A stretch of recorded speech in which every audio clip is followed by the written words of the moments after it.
everyone. Thank you very much for joining.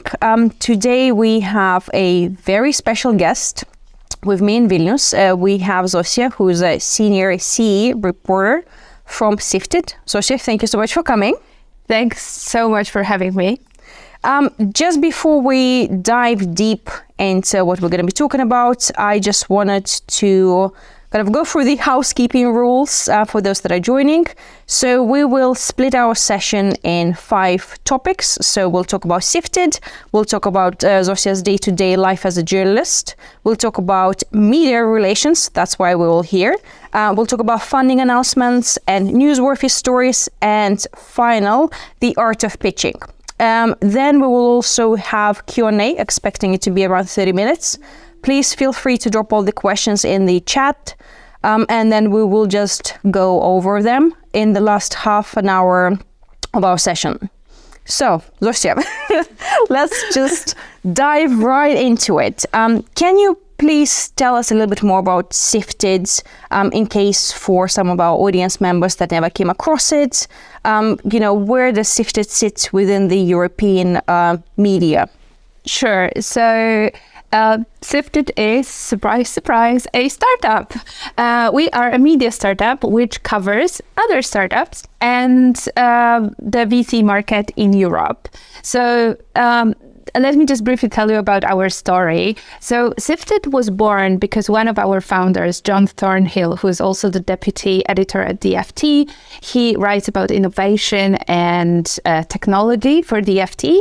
And he, during his research, during his work, he noticed that there's no one place which would offer a comprehensive analysis about European startups. And if European startups, European technology, if it wants to be competitive, also, in face of the US and China, which have their own outlets and their own media, there has to be a database, there has to be a place which would tell the story of European startups. And that was his idea. He founded Sifted in 2019, I think it was launched. So we are still a very, very early company on the seed stage, but still growing quite fast. I only joined Sifted 10 months ago. So I don't remember the beginnings, but, I heard these very startup-y stories about, starting in a corner in the FT offices somewhere where people, there was no light and 2 desks for people, the drill, startup people. So this is how it started. Now we have our own office in London, in Shoreditch. There are more or less 80 people employed at Sifted. Big majority is in London. Big majority works for business side of the company. There are around 10 people at the editorial. And we have 3 correspondents elsewhere, so not in London. So I'm the one who is responsible for Central Eastern Europe. We also have a person in Stockholm. We have a person in Berlin. We will have a person in Paris. Very, very happy about that. And yes, our mission from the very beginning, this was sort of John's idea, was to be a critical friend of European startups. So we want European startups to succeed. We are very happy about their achievements, but at the same time, we believe that this sector, this part of the European economy, needs scrutiny as every other part of the European economy. And there should be journalists who chase those stories and who tell these stories. So yes, this is basically what we try to do every day. We write news, we write analyses, we write listicles, we write interviews, we do a lot of really original reporting. We focus on several areas. The most important are probably fintech, health tech, climate tech, deep tech, AI, obviously, and also this area which we call startup life, which is much more about, how to run a business, how to run a startup rather than the tech side. Okay, so what does your role as a CEE correspondent entail? So I'm based in Warsaw. I'm originally from Poland, so that was quite convenient. And from Warsaw, I'm supposed to cover the whole Central Eastern Europe, and by that we understand all the countries from the Baltics to Bulgaria and Romania. Estonia is a little bit different, like accepted everyone wants to cover Estonia. So when I came, I was like, okay, I understand Estonia, it's not for me. But then Lithuania and Latvia, yes, it sort of falls into my remit. And then all the other countries here, obviously because of the geopolitical situation, like all the eyes were turned towards Ukraine and Ukrainian market and Ukrainian founders, Belarus as well. From time to time, I mean, if we had a story from Cyprus or Armenia or, I don't know, Moldova, and that was like an exceptional story, it probably would also be me who would write about this. But so far it hasn't happened, so I don't really know.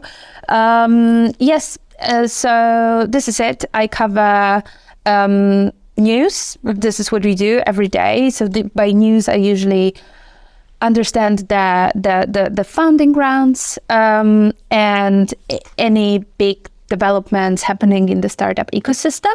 But because the startups which operate in Central Eastern Europe don't usually fall into sort of the category of a startup we as Sifted write about, then I also try to look wider at the ecosystem. So I try to show bigger trends. I try to show how the CEE is different or better than Western Europe, or how it's similar in a way, what is specific for Central Eastern Europe. I try to catch that, and being from here, I mean, being a Polish native definitely helps me out. Okay, good to know. And in terms of the organization of Sifted, right? We all know the editors, the reporters. How does it work? What is kind of not necessarily the hierarchy, but how is it organized? When do you have like the editorial meetings? How do you decide what goes in, what doesn't go in? So yeah, as you said, we have the editors and reporters at the editorial team. And we have a weekly meeting on Mondays. So when we decide what is the plan for the week, basically, what kind of stories each of us would like to write. Of course, it changes on daily basis because of the news cycle, because of what's going on in the world, because of the news. But whatever we can plan, we plan that on Monday. It's me as a reporter. I gather facts. I do the reporting. I do the research, and I put it all into a story, and which is later edited by my colleagues, my editors in London. So I think it's quite important to mention here that the final decision about what's going to be on Sifted is not mine, is my editor's. But because I know the editorial line quite well, so I understand what should get in there, I very early on, I can tell a PR person or a founder that a story is designed for Sifted or it isn't. I can, of course, later check that with the editor, and they have the final word. And it happens that, I'm very excited about the story, and then they tell me, look, this is not the right thing. Yeah. It happens. But I mean, I feel that I have this understanding this of what's a Sifted story, what can we publish, but the final decision is theirs. We are in touch on Slack, obviously, all the time with the editors and with other colleagues in London too. Okay, cool. So now that we all know what Sifted is and how it operates, we got that out of the way. Let's talk about your day-to-day life as a journalist. Because first and foremost, it's not that you've been a journalist for only 10 months, right? You've been a journalist for many, many years. So can you tell us a little bit maybe about your journey, how you came to Sifted, and then, how your day-to-day life as a startup journalist nowadays looks? Sure, yeah, of course. So, yeah, I actually started, 8 years ago as an international journalist. I worked in Polish media before, and then I was lucky enough, I got to the Financial Times in Warsaw. So I started at the FT, then I worked for the FT also from London, and also for a bit from Paris. That was a really nice experience. And then I moved to Brussels, which is the place which is related to my interest, to the studies I did. I always sort of wanted to work in this European Union policy-making sphere. And then for a year, I worked for a company called MLEX, which does this very niche regulatory news, where I covered Brexit, which was super exciting. And then I moved to Politico. So for the last 4 years, before joining Sifted, I was a reporter for Politico in Brussels, where I covered policy, but also Polish politics, sort of from Brussels. So this is what I did before Sifted. And the day-to-day, it's very hard to say. First of all, what my day looked like before as a reporter at Politico is nothing like what it looks like today as a reporter for Sifted. And I think the general rule is that for journalists, that days very rarely look alike. So we are very much dependent on the news cycle, so what's going on out there and how we adapt our coverage to the news. But also, we chase stories and people reply to our requests, so we have to accommodate the interviews. It's very, very fluid and very, very hectic. So it's very hard to say. I mean, my personal constraint is that I have a 2-year-old daughter. So, I have to be very organized about this window of opportunity that I get every day when I actually can work. But then usually I either report, so I do interviews, or meet up people and gather the information, or I write it up, right? These are the two basic things that I have to do. Or I answer to emails and basically organize my logistics around reporting. I personally answer to almost all my emails in the evenings. So this is what I do. So if you ever get an email from me at 10 p.m., it's not because I am a crazy workaholic. This is how what's the easiest for me at this particular moment. Yeah. And where do you get your news as a journalist? What do you read? Yeah. So I have a love-hate relationship with newsletters because I used to write one for a long time and I hated it as a newsletter author, right? But actually, I find them also so useful right now as a user, as a person who reads them.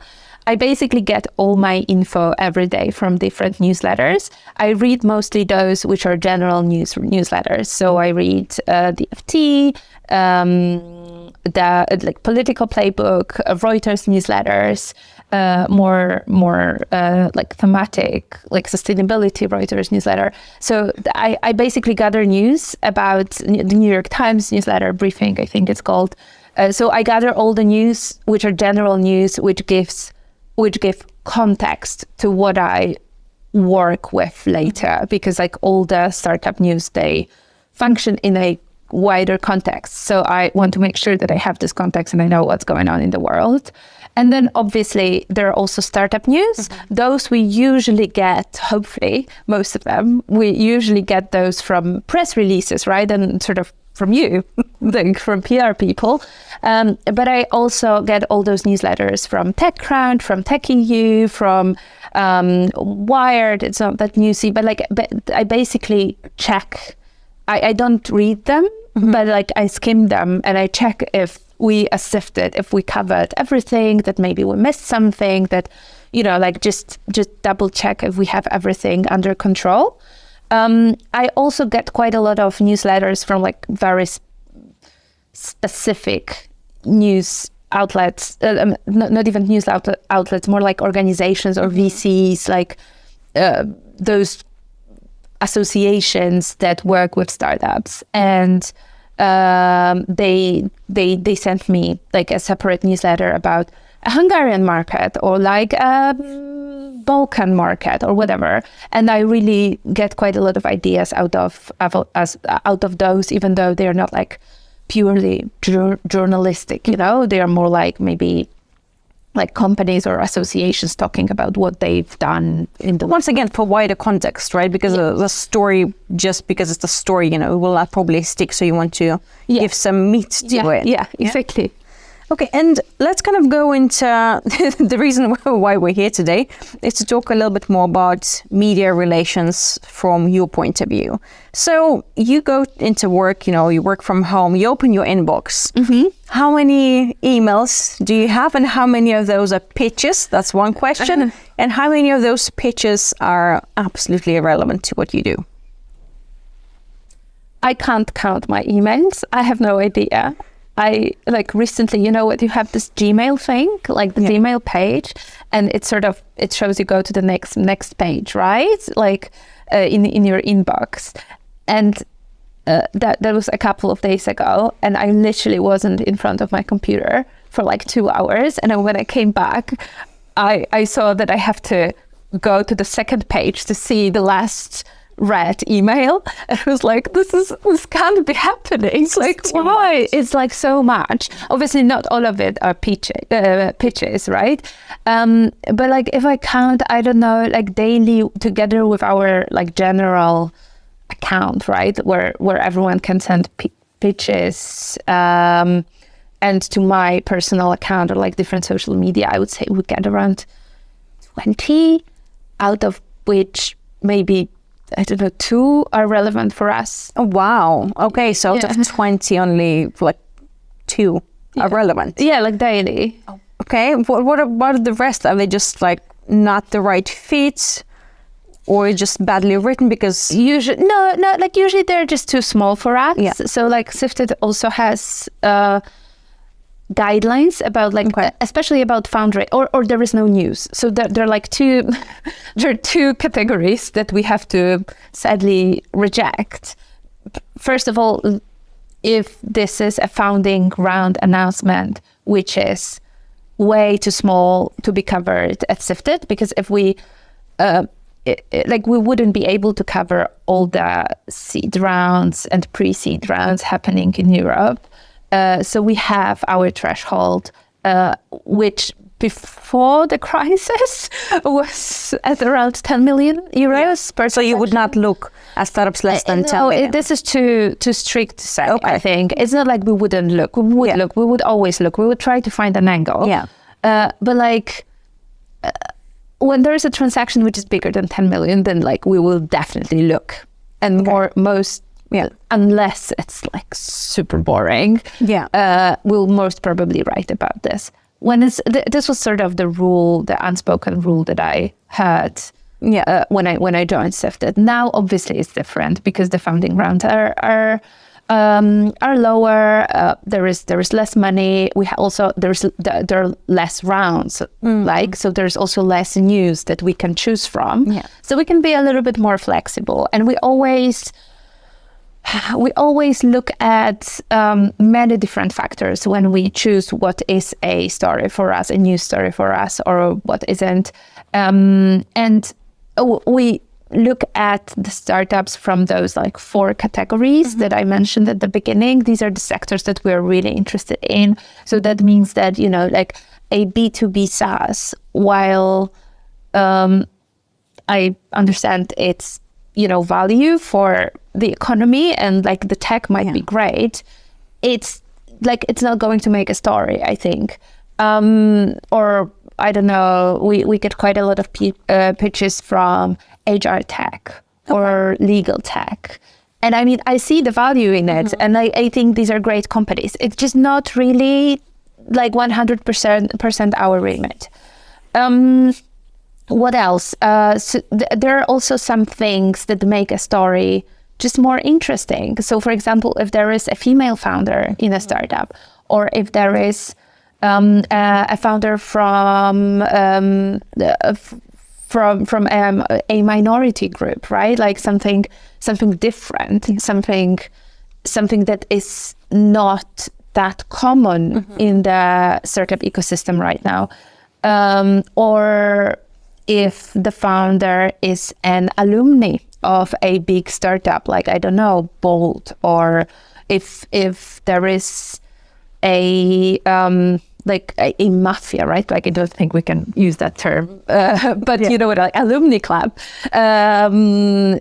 which is being formed, then we can, we can work with it. We can think how to make it an interesting story. But if it's just a 1 million seed round for a startup that creates some very complicated tech that I, as a journalist, can't understand, I can't expect my readers to expect that and be interested. So this is the first thing, the first problem with pitches. The second one is that there is just no news in the story, or there is no news relevant for us.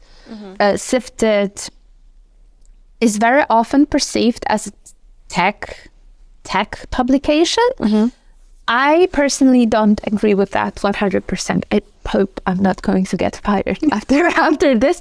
I think we're a business publication. I think that we write about money, and this is our main focus. So we're not as interested in all this tech behind the startup. We're interested in the investment. We're interested where the money goes.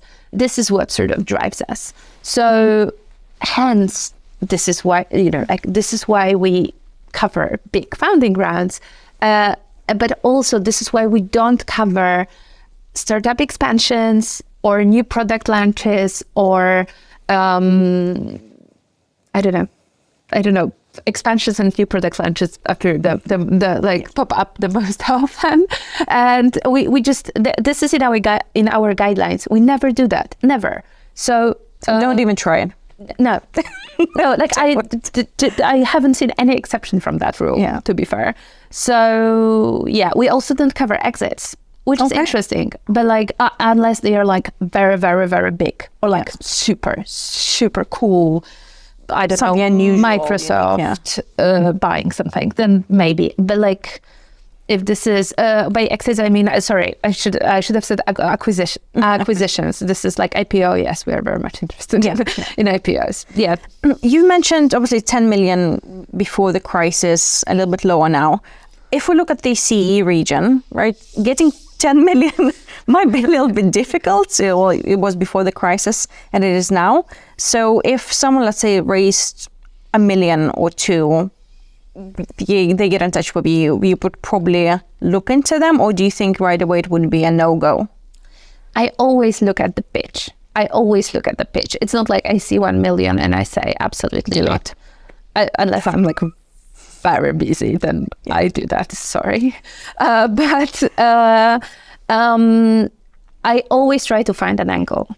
And because exactly of what you've just said, this is also, this is also my story, right? The CEE story. I want as many CEE stories out there as possible because, I'm responsible for this region, and I want these stories to be out there. This is why I got hired.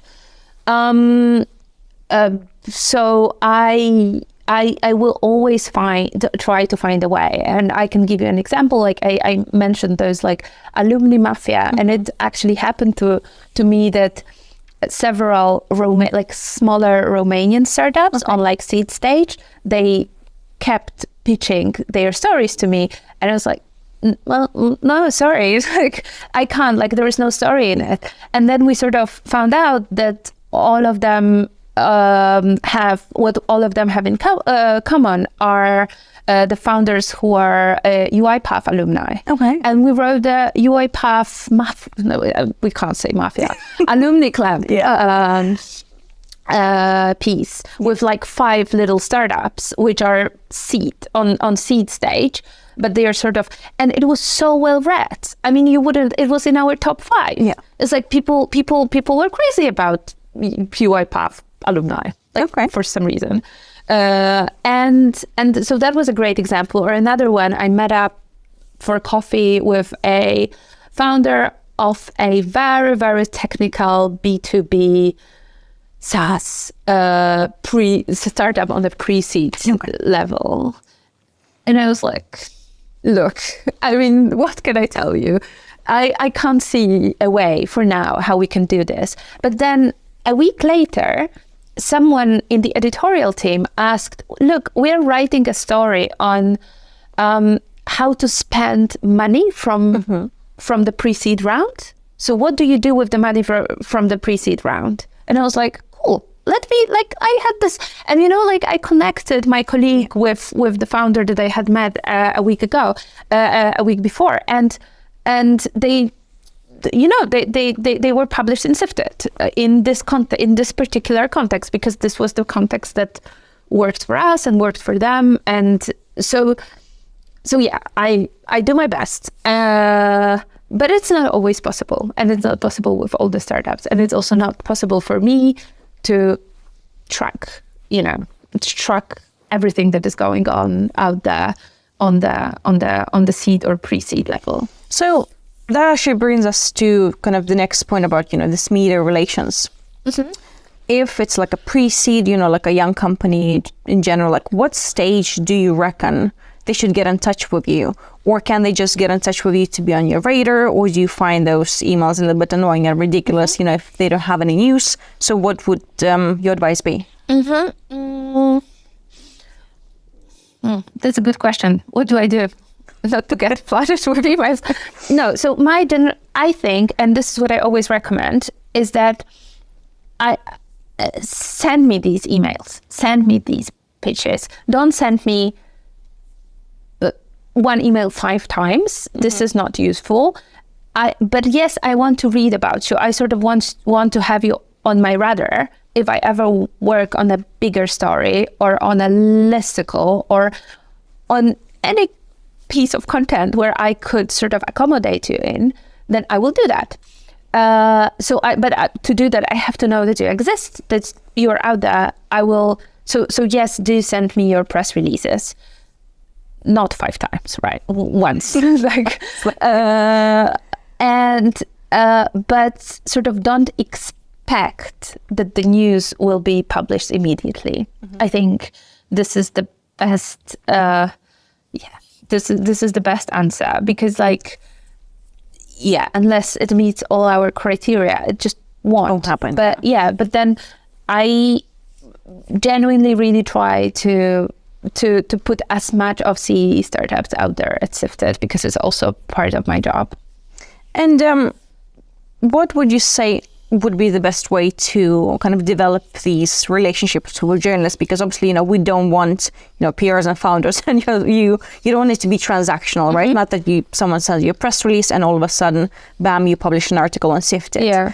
But on the other hand, we do live in a very digital age, kind of post-COVID, war is happening. So you also cover a lot of startups that you don't necessarily meet in person.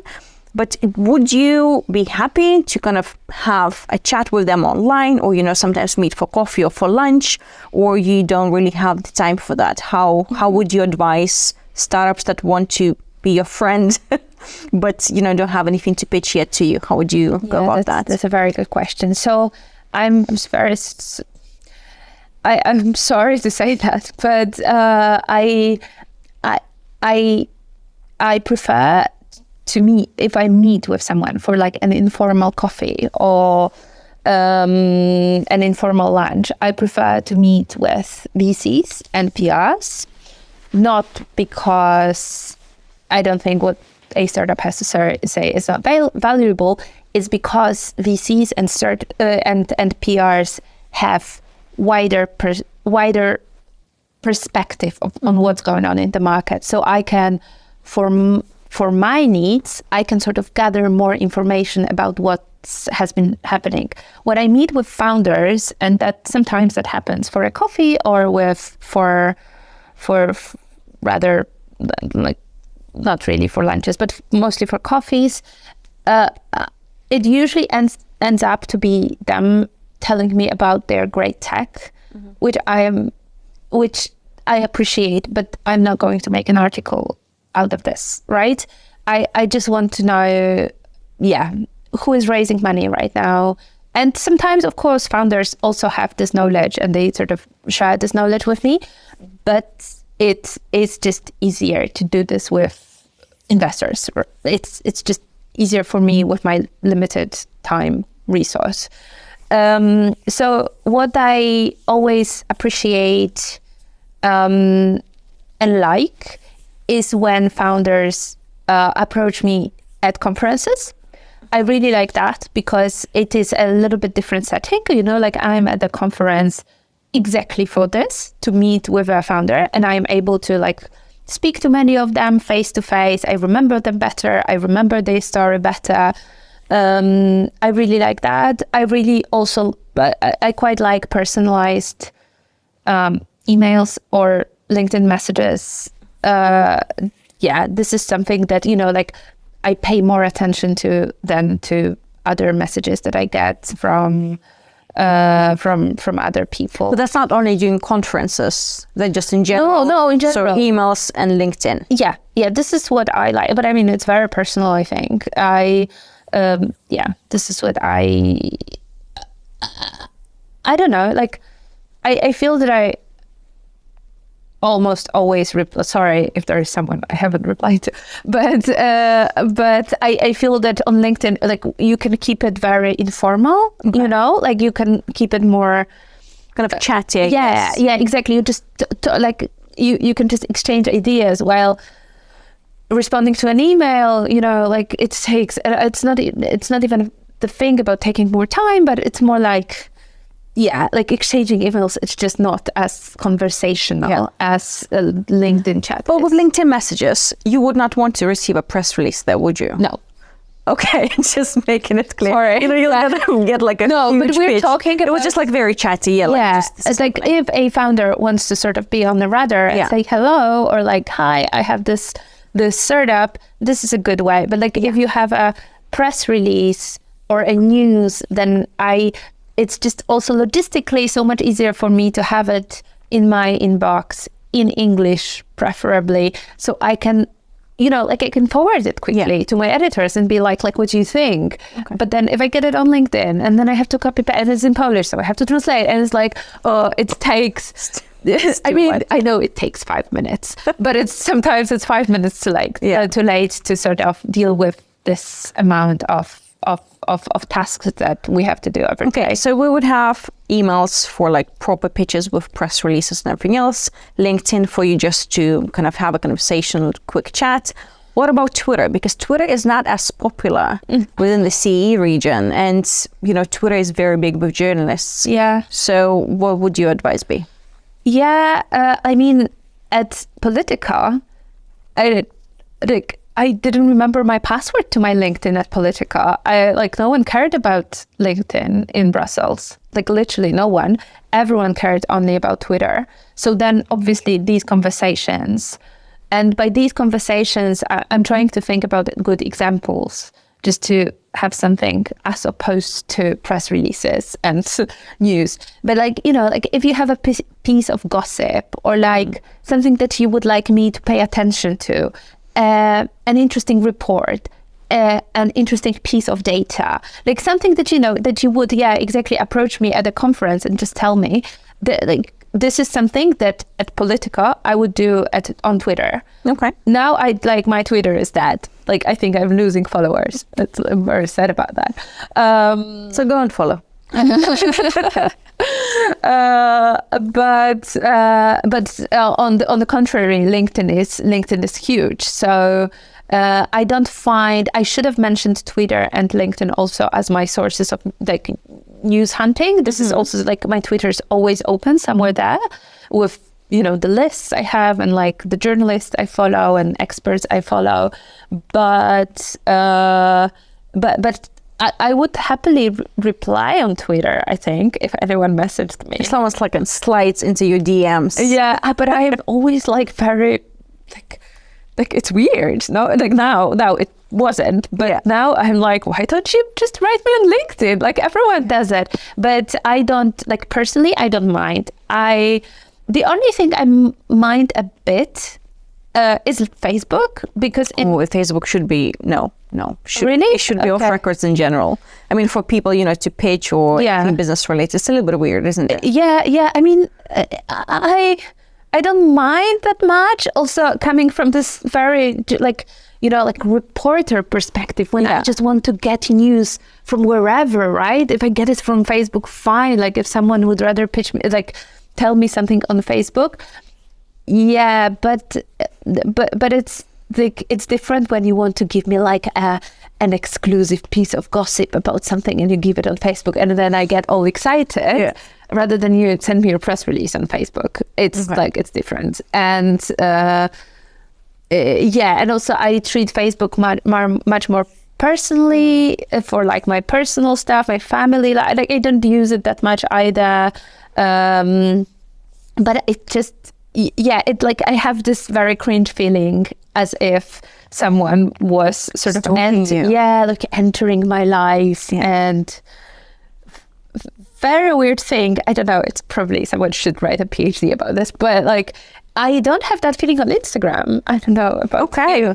I mean, I wouldn't really be happy with pitches on like Instagram direct. That's never happened to me. So like, there will be a first at some point. Yeah, but like, there are some people who started to follow me on Instagram. Okay, and I was like, cool, yeah. But maybe it's because like things on Instagram are a little bit more curated. Yeah. Like at least I feel they are. I don't know. Like it is. Probably let's not go deeper into that rabbit hole, because I don't really have like good explanations. So it's very much kind of different types of channels for different types of messages that you'd like to receive. When I spell it out, I sort of realized that it might sound ridiculous. I'm very sorry. It's sort of my personal preference, but first of all, other people can have different preferences. And, third of all, how would you know, right? Like what my preference is whenever you pitch something. I don't know. I would just advise that whatever channel you use, the first general rule is that make sure that this pitch makes sense, right? Like if you're pitching and not just saying hello, make sure that this pitch makes sense. If it makes sense, and if it's a story for Sifted, then even if you send it via Facebook or like, I don't know, or regular post, then we will be interested, right? Because we want the story out, and I won't be mad. So this is the main point, I think.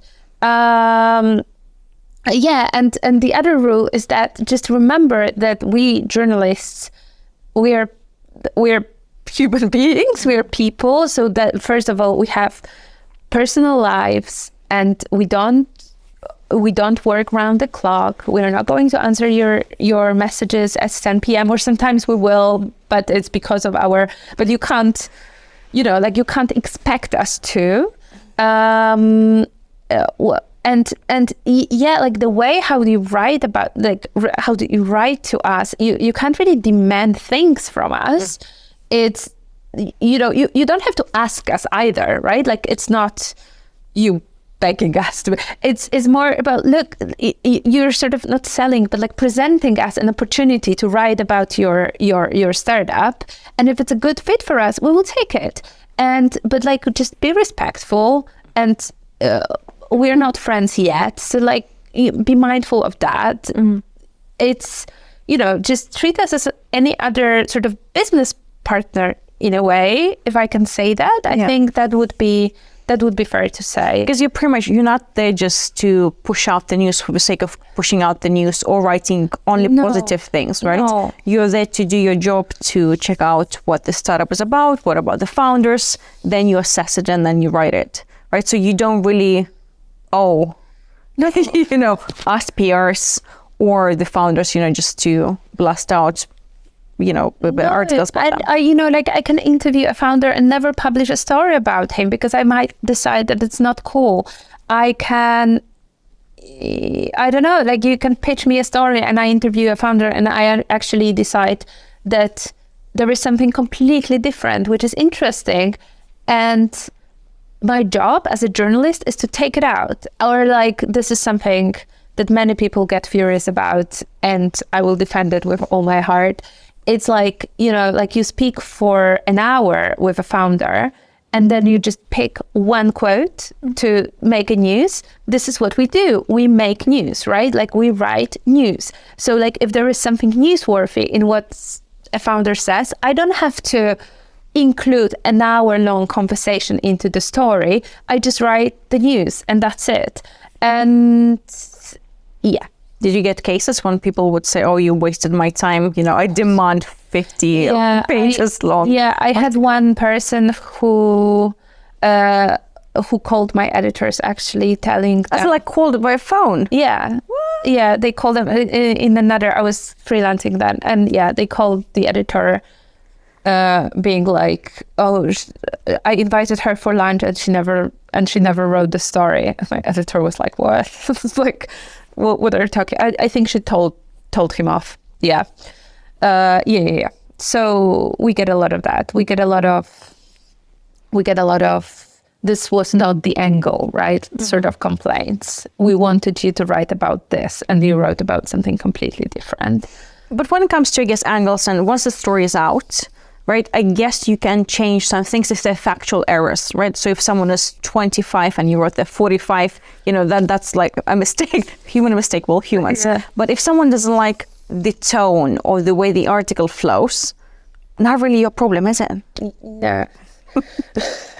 No, that is completely, this is also Sifted's editorial line that, of course, if there is a mistake in the article, like we will correct it. There is no point in having any mistakes or misinformation in the article, but we're not going to change like the thesis of the article just because you don't like it, or like we're not going to change the wording, or we don't want going to change the tone, as you said.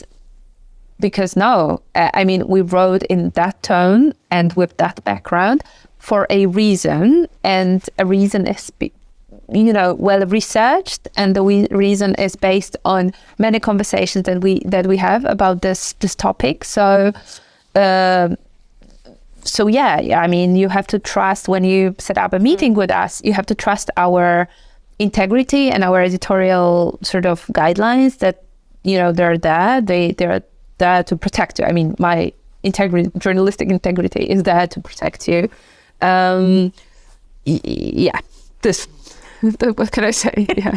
And talking about pet peeves, so let's maybe talk about two different scenarios, right? We have founders that get in touch with you, and then you have PRs, whether freelancers, agencies, doesn't matter, that get in touch with you. What would you say the biggest pet peeves for each category is? So for both categories, okay. Would I hate, but I think it would fall more under the founder category. Okay. Is when someone pitches something to me and I say, I'm sorry, this is not a story for us because X, Y, Z. And this person keeps insisting. Saying that this is the right story. Yeah, this is the right story. What are you talking about? Yeah, exactly. How do you know things? Yeah, exactly. You know, like, what is happening? I mean, what do you think? Do you think that you sort of giving me several arguments why this is, I mean, it's not, but it is, well, why you think it is a story for us is going to change my mind? No, it's just going to get me annoyed. And if I'm annoyed, I'm even less likely to sort of write the story, because we're getting back to the same rule. We are only humans and we're building human relations. And that means that if you annoy me now, I will remember that probably. And I'm not a vindictive person, but you know, like I would rather write about someone who has been nice to me. And I think it's natural, right? I mean, I hope I'm not breaking any rules by saying that. With PRs, where to start, right? No, I mean, there are a couple of things. I think that thing just drives me crazy the most, like in general. Mm-hmm. But of course, there are things that I don't like things like checking up quotes, which are very popular in this part of the world, like in this region. So if someone has, like, let's say a CEO has an interview with you, then the PR just gets back to you saying like, hi, can you please send me the quotes to approve or to fact check before you publish them? Yeah. Okay. Yeah. I mean, I don't like it because it's against, and I mean, for example, in Poland, it is a law. I think it's the only country in the EU. I might be wrong on that, but in Poland, it's definitely a law that a person can demand that. And this law doesn't really apply to us as Sifted or any other media outlet I worked for before, because we're international and we can do whatever. But people are used to this, right? Like if they worked in that way with every other Polish media outlet, they would just expect that because this is something they were trying to do. And this is just so, like, it works against literally everything. The flow of the interview, the flow of, like, it doesn't make sense. And also it's a lot of extra work. I mean, not a lot of extra work for me, but like, I have to remember, but I agree to that very rarely, and only in the situations when I know that, how to put it nicely, that the gravity of these quotes aren't that big for me. So, like if I meet up with a CEO or a politician, I would never agree to it because like we are there to scrutinize what you guys do. If I meet with an expert or, like if I interview someone from outside of the bubble, but who for some reason I need for an article, I don't know, let's say I write about Lithuanian foreign tech workers and I interview a foreign tech employee in Vilnius, and this is a person who had never given any interview in his life, and they're very stressed, but they want to help me out. And they're like, can I see the quotes later? I'm like, yeah, sure. Because I know they're not going to say anything like, super controversial or like, so if they want to change a word or two, I don't mind. It's also the question of, the language, right? So sometimes some people want to check their quotes in English. If we speak in Polish, which again, I don't tend to agree to. And I usually think that if I can avoid it, I will always avoid it. Yeah. And just, I guess, on record for everyone that you can't and should not ask to see an article before it gets published. That's not how it works, right? No. This will never work that way. Yeah, let's not talk about this. Let's not even mention that. Yeah, gotcha. And so we will go a little bit into more detail about like pitches, and I see that there's some questions, kind of diving into that. But like as a general rule, I guess, in terms of media relations, what is your take on photography, right? How excited are you about, seeing the founder's photography, because you want to make sure that those are exciting photos, not just kind of boring, static passport-like, or do you not have a major preference? It would be better if a picture was great, right? Yeah. But first of all, high quality. This is like the main point. Second of all, it would be great if it doesn't look like every other picture, right? So, especially in this region, it is quite difficult because the majority of the founders are white men in their 30s, 40s. Very often they look very similar. So I hope I'm not saying anything bad. That's true though. But like this is true, like I get all these pictures, and like if we publish them on the website, it's like you have the same people all over again. So like we really want this diversity to be there, and we really make sure that we have this. I think diversity is a good word. Like that there's a little bit more than the smiley founder with their robot. Yes, okay. And let's kind of go into timelines. I think that's also quite important. We've touched base on the fact that your day-to-day life is heavily affected by the news cycle. And we also touched base on the fact that you sometimes get press releases, let's say on a Monday, with the expectancy for it to be published on Tuesday. So what is the kind of the lead time for people, if they want their news to be published? How much notice should they give you? I think the best answer to this is as much as possible. As I said at the beginning, Sifted is a small team, so we are usually overstretched with everything. And when on Mondays, when we try to plan, we can make sure that someone has been assigned to a story. If you send us a press release a day before the release, there is little chance that we will make, because look, I am the only person who covers CEE, right? And now for 2 days, I'm in Vilnius, meeting people right after another. If you had your release tomorrow and you sent it to me today, how I would be able to do that? I wouldn't. And this is the same case with all the other journalists in the team. They cover their own beat, but they are one person. These are one person beats.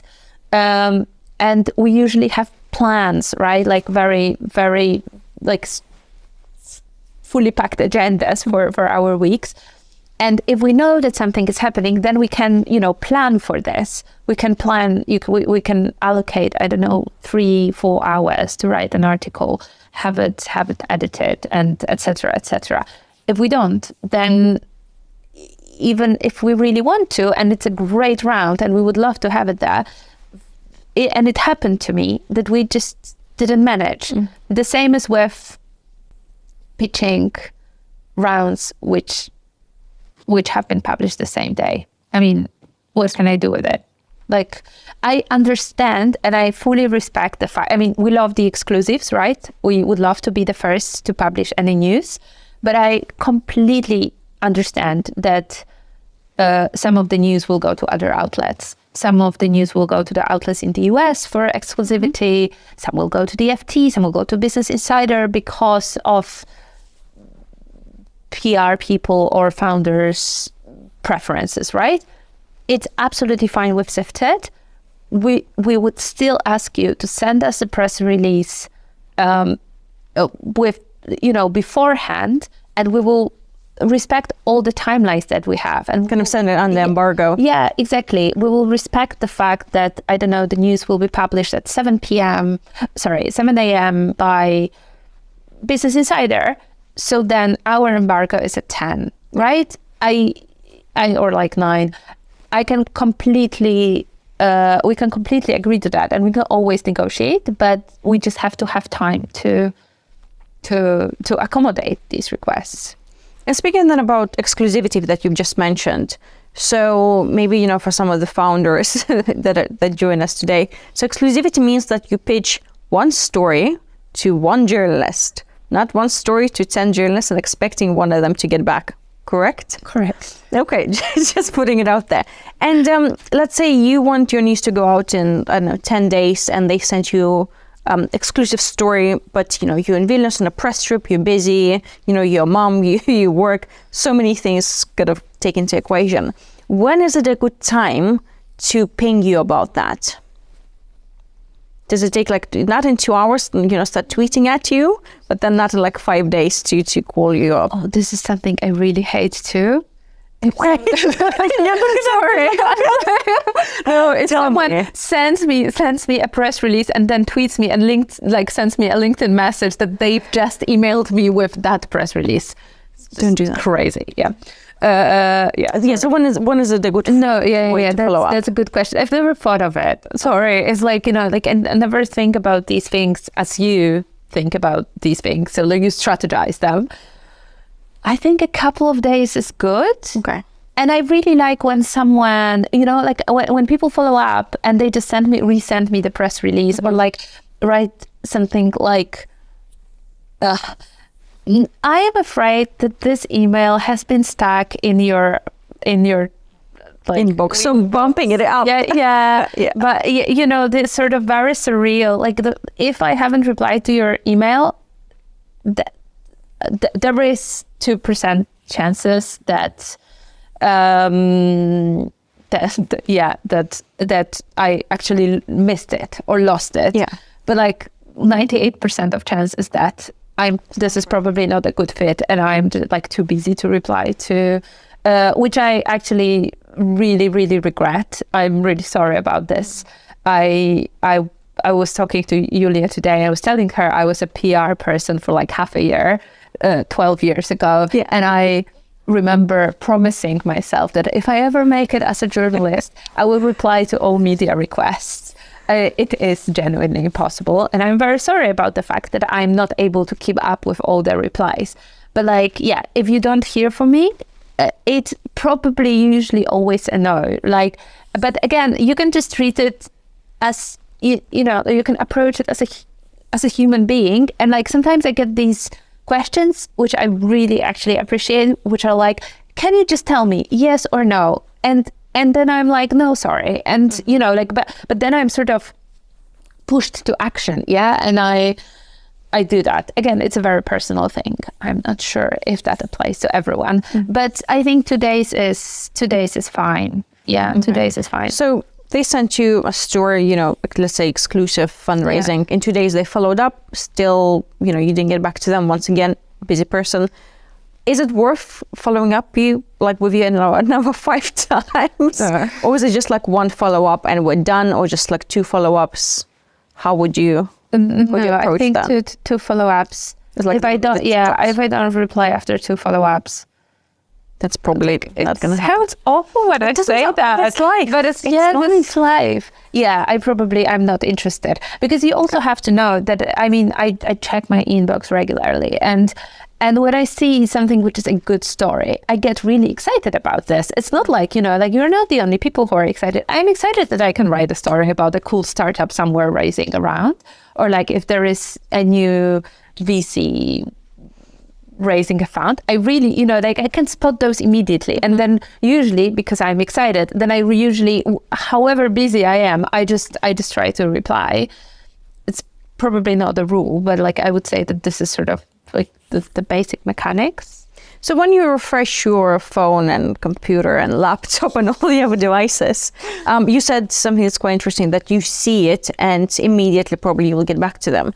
So I assume it's a subject line that you're looking into. Yeah. What does it have to have? Does it have to have like exclusive, all in capitals, or does it have to say startup raising 100 million, which would be a nice story, wouldn't it? So what are you looking for? What people can probably take from here? Yeah, exclusive is good. But it has to be an actual exclusive thing. Yeah. I have never thought about this. I just feel that the exclusive and like the basic information in the title line, but then I usually also click on those. I try to at least skim it.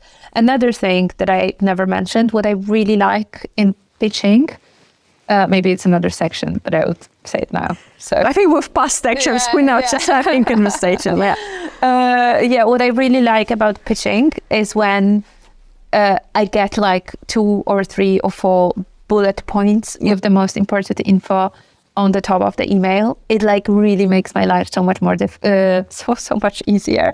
So like you get what happened and why is it important, and this is what I need, and then all the background info. It's also super cool and very important without the quotes and without the investors' quotes. This is not important and I never use it. But like the background info, like about the market, about the competitors, about you can look at Sifted's news stories, and you will see that very often we make those sections like what's the news, what's the company like, what's the market like, who are the investors. Like these are our main focuses when we write the news story. So if I get that all in one email, I mean, I'm the happiest person in the world. I'm like, oh my God, it's done for me, you know, like I don't have to, like I will probably follow up with questions, but it's like I have a very clear idea of what the startup is about, why this race is so important. So this is great, yeah. Okay, perfect. So I'm wary of the time. So officially we have 15 minutes left.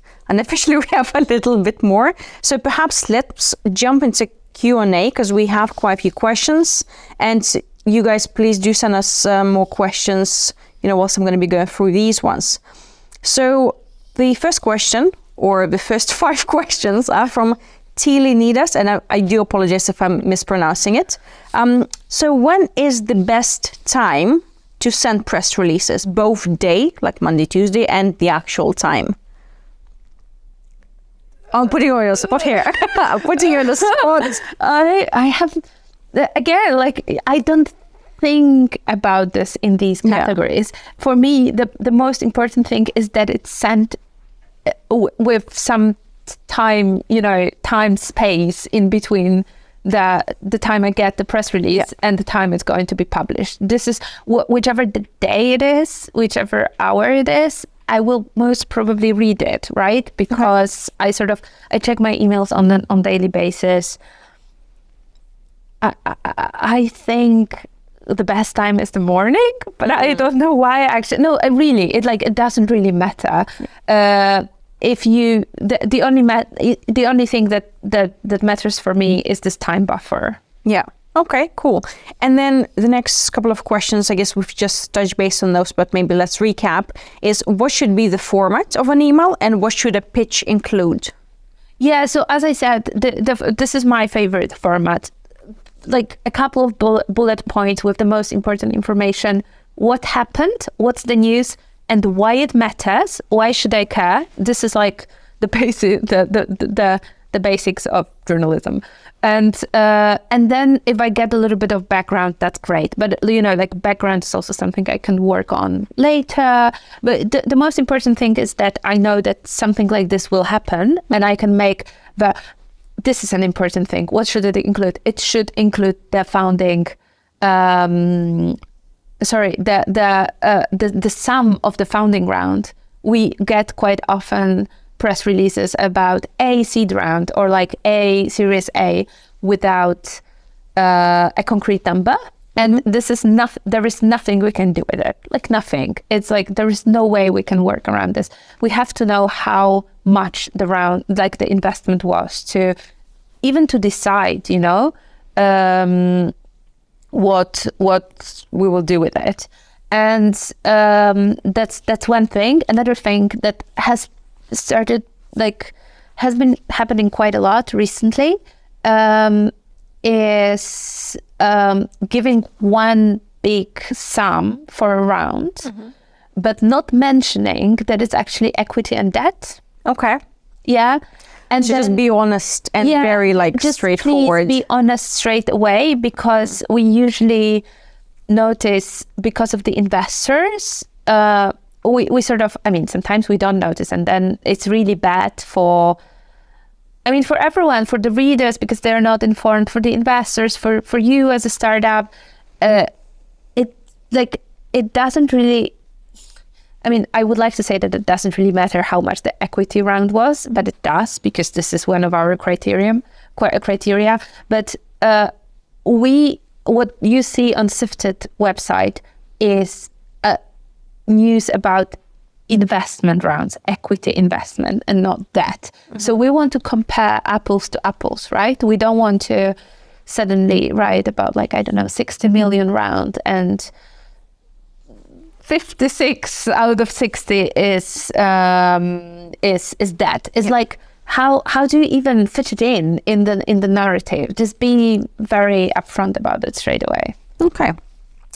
In terms of the structure when it comes to sending you stuff, so do you prefer a link with the press release, photos, boilerplate, etc., or should the full press release be already included in the email? So would you like a link with everything that you can get, or copy-pasted press release in the body of an email?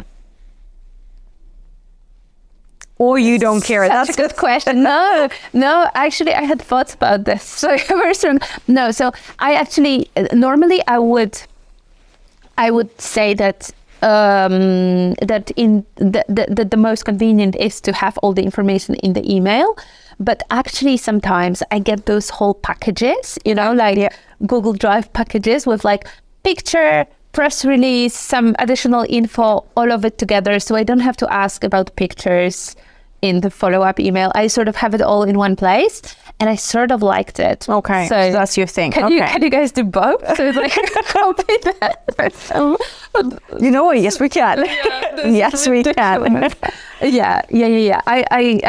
I've received a couple of those recently, and I was like, this is really convenient. I'm really happy I got those. So yeah. Okay, cool. Okay, so the same person asking about a subject line, which I assume means that this person is working at an Estonian startup. So how do you feel about this subject line? Estonian startup built a new scalable technology to remove CO2. No.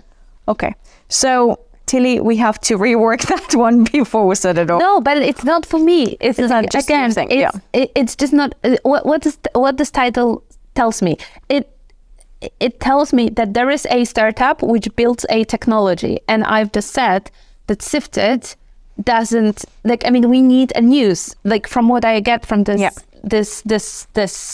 subject line, there is no news in it. You need something more it's like it. If you told me a Estonian CO2 removal startup has raised 10 million euro, then I would be interested, because obviously it's climate tech. It's big for us, but it's like you need a news. Okay.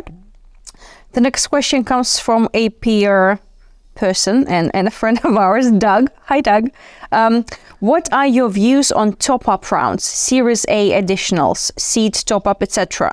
Where does the line stop and it should actually be just the next round? So do you like the top-ups? Yeah, so it is a really good question.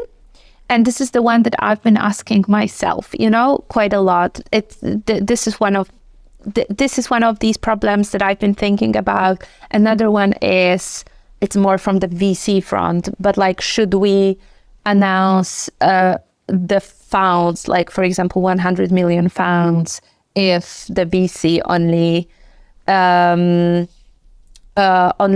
raised the half of it, or like have a half of it committed. So these are and then, I've kept asking these questions, and the answers I got is like, this is what we do as, we do cover those. And I was like, but why actually, is it a good thing? So I think that the answer is, at Sifted, we occasionally cover those. We sort of treat them as any other round. Another question is if it's a good practice, and if we should, as an industry, if we should do it. And then, I don't know, but it is a very good point that, again, it sort of boils down to comparing, right? Yeah. Comparing the same things, to comparing the success of one startup and another startup. And if there is this one which sort of does bridges over and over and over again, it means something different than another one raising a Series A, I think. And there's also maybe a story in it. But like, if you ask us if we do that in Sifted, yes, we do that in Sifted. Okay, cool. Edith is asking, is pitching news and, for example, research pitch the same? So how would you pitch news versus kind of a research story? Would it be the same way to do things? What is a research story? It's a good question. So, for example, there is an example where the startup is continuously doing something different in the market, going against competitors to demolish the status quo. It's not actually news, but perhaps, it's the angle of a longer piece. So would the pitch be the same as pitching news? Yeah, that's actually, to be fair, I was thinking a lot about this before coming here, because like I am a little bit unclear how to do it well. I know I know how to pitch a news well.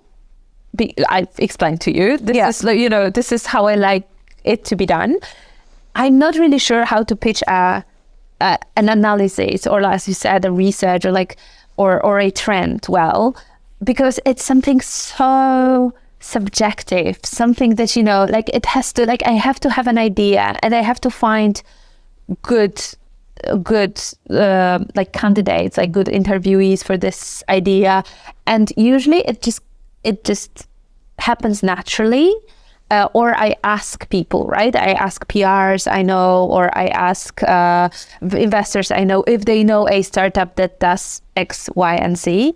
I'm not entirely sure how this should work the other way around. So like if you have a startup that does something you think exceptionally well, or like differently, or like is, like counterintuitive to,